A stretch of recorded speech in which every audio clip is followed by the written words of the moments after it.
Selamat pagi kepada semua saudara-saudari dalam Kristus Yesus. Bahagialah orang yang murah hati.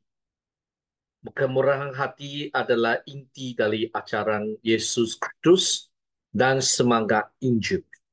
Yesus menunjukkan belas kasihan kepada mereka yang menderita dan terluka, mengubah kehidupan mereka dan biar mereka menjadi lebih baik.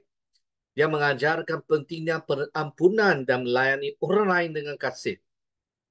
Mari kita sama-sama jelajahi lebih dalam makna menjadi orang yang murah hati dalam kerajaan Allah. Mari kita doa bersama. Tuhan Bapa di surga, kami berdoa supaya Tuhan menolong kami, supaya kami diberkat, kami digalak dan didorong untuk menjadi orang yang murah hati.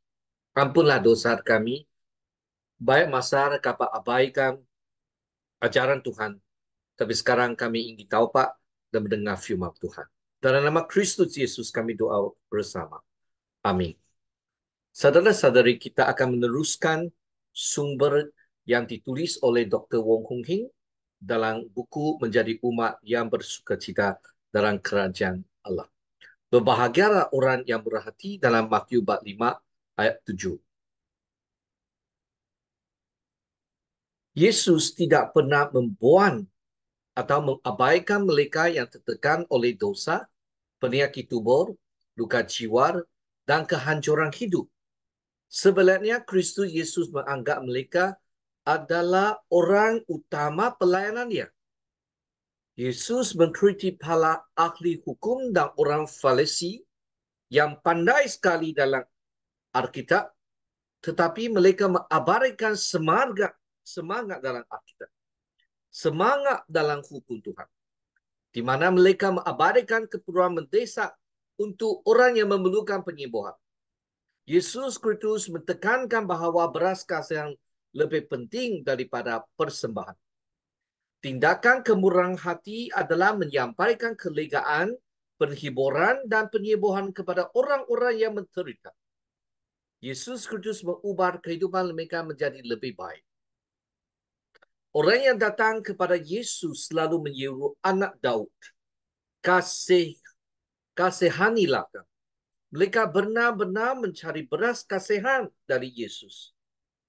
Dengan menyebut Yesus sebagai anak Daud, mereka mengakui Yesus sebagai Mesias yang mereka menanti dan dari keturunan Daud. Yesus adalah anak Daud yang menyemburkan seorang raja yang penuh dengan kasihan yang menyemburkan rakyat. Yesus Kristus ada hati yang penuh dengan belas kasihan terhadap orang yang lemah dan terluka. Yesus Kristus membawa penyembuhan dan pemulihan kepada mereka. Yesus Kristus pergi ke gunung untuk mengajar orang ramai dan mengutus murid-muridnya untuk memberitakan Injil. Yesus mempimpin orang yang sesat dan tertukar seperti seorang kembara yang penuh dengan kasih kepada dompatnya yang terluka. Yesus adalah seorang raja yang berkuasa namun penuh dengan belas kasihan. Yesus Kristus datang ke dunia bukan sebagai raja duniawi saja, tetapi sebagai penyembur yang murah hati. Yesus adalah pemimpin yang diutus oleh Tuhan untuk mencari dan menyelamatkan mereka yang hilang, mengkumpulkan yang tercerai-berai, melawat mereka yang luka, dan menyemburkan yang sakit. Dalam diri Yesus, kita melihat kuasa Tuhan dan kemurahan hati yang berkabung. Teladan yang harus ditiru oleh pemimpin-pemimpin zaman ini. Saudara-saudari, marilah kita belajar dengan Yesus. Walaupun Yesus adalah Tuhan dari surga, walaupun dia adalah raja di atas raja, tapi Yesus Kristus tetap menurut kepada Tuhan yang mengutus dia. Membawa mereka yang susah. Khasnya mereka yang sakit, mereka yang dikacau oleh iblis, Yesus Kristus usirkan iblis dan juga menyemburkan orang yang sakit. Yesus Kristus mengampun orang tanpa batas. Petrus bertanya kepada Yesus beberapa kali dia harus mengampuni orang yang bersalah kepadanya. Mengungsurkan 7 kali. Yesus menjawab bukan sampai 7 kali, melainkan sampai 70 kali 7 kali. Maksudnya mengampuni tanpa batas. Ini bererti pengampunan tanpa had, tidak mencatatkan kesalahan orang lain. Seorang hamba berhutang 10,000 terendang kepada rajanya. Jumlah yang tidak mungkin dibayar.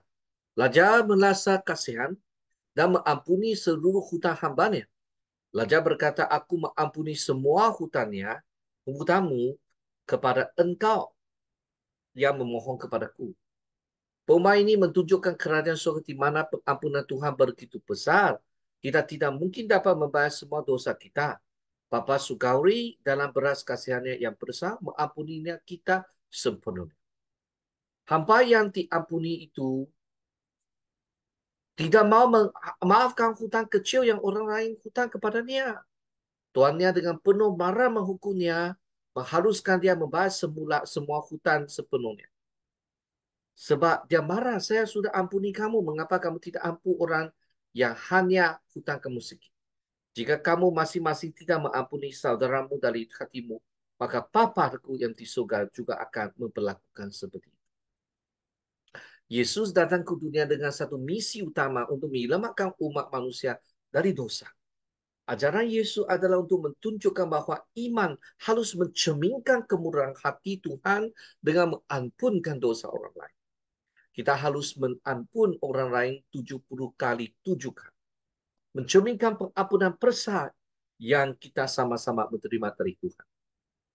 Membeli makanlah, membeli minumlah, menerima orang asing dan memberi pakaian kepada mereka untuk tubuh Kristus, yaitu saudara-saudara Yesus, dan juga orang yang belum percaya Yesus. Melawan yang sakit, mengunjungi yang di penjara, buatkan mereka, bantu mereka, seperti kita melayani Kristus Yesus.